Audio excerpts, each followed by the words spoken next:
Picture this, a truck so tough it laughs, in the face of explosions, swims through oceans, and drives off a demolished skyscraper like it's just another Tuesday. That's the Toyota Hilux, the four-wheeled legend that's been spitting in the eye of death for decades. Stick with me, cause by the end of this, I am gone. Show you one Hilux, that's still running after a stunt so insane, you'll question the laws of physics.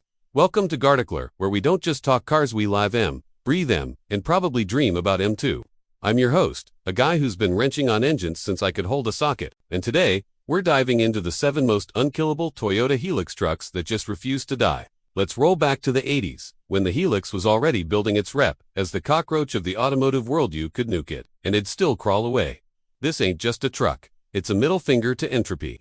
First up, we've got a 1989 diesel Hilux from Australia, clocking 300,000 miles. This thing's been through floods, hauled more gravel than a quarry, and still fires up like it's fresh off the lot. Owner's got it parked next to his barn, and he swears it's outlasted 3 marriages.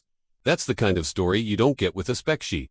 This truck's not just metal and bolts, it's a survivor, like that old leather jacket you can't toss cause it's seen too much. Now, let's talk about the Top Gear massacre of 2003, you know the one.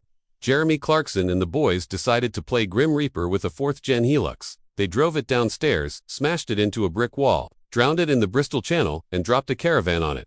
Most trucks would have begged for mercy, but this one, it just kept running. They even parked it on a 23-story building, blew the whole damn thing up, and after a mechanic poked at it with basic tools, it roared back to life. That's not a truck, that's a Viking warrior reincarnated as a pickup. The web's still buzzing about it. Check out the clips on YouTube, and you'll see why gearheads lose their minds over this beast. Then there's the 1987 Hilux from the Toyota War in Chad. Yeah, you heard that right, a war named after a truck. Chadian troops turned these bad boys into tacticals, slapping machine guns and anti-tank missiles on them, and rolled over Libyan forces like they were playing a video game. One Hilux took a direct hit from artillery, lost a wheel, and still limped 50 miles back to base. The web says Libya lost 7,500 men and billions in gear, while these Hiluxes just kept trucking. It's like they were built in a forge by Hephaestus himself. That's not just durability, that's defiance.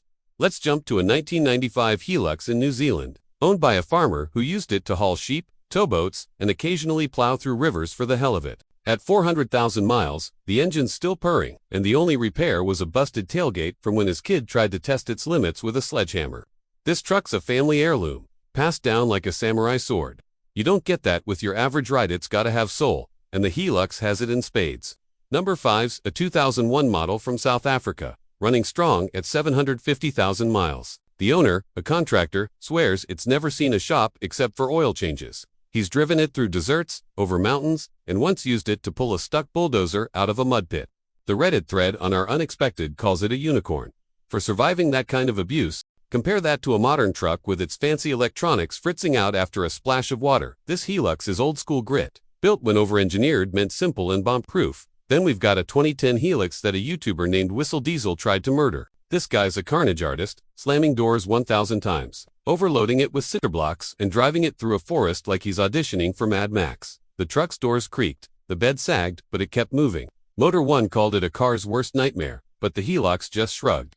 Unlike the Top Gear beater, this was a pristine import, which makes its survival even crazier. It's like beating up a show car, and it still wins the race. Last but not least, there's a 1971 Hilux, still cruising a small town in California.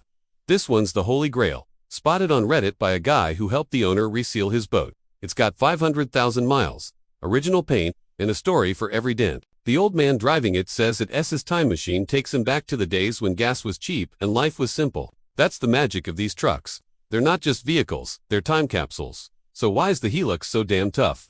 It's not just the ladder frame chassis or the bulletproof diesel engines though, those help. Toyota built these things like they were prepping for the apocalypse. High tensile steel, minimal electronics, and a design philosophy that says, if it ain't broke, don't fix it. Compare that to today's trucks, loaded with touchscreens that crap out if you sneeze on them. The Hilux is a throwback, like a vinyl record in a world of streaming. And it's not just about surviving, it's about thriving under pressure, whether it's a war zone or a work. Now, here's the kicker I promised. There's a Hilux out there, a 1990 model, that's been to the North Pole. Yeah, you heard me. Driven across Arctic ice, through blizzards, with tang so low, your spit would freeze mid-air. It hauled gear for a science expedition, got stuck in a crevasse, and still made it back. The team said it was the only thing that didn't break. That's not just a truck. That is a legend that makes you wonder if Toyota slipped some alien tech into the assembly line.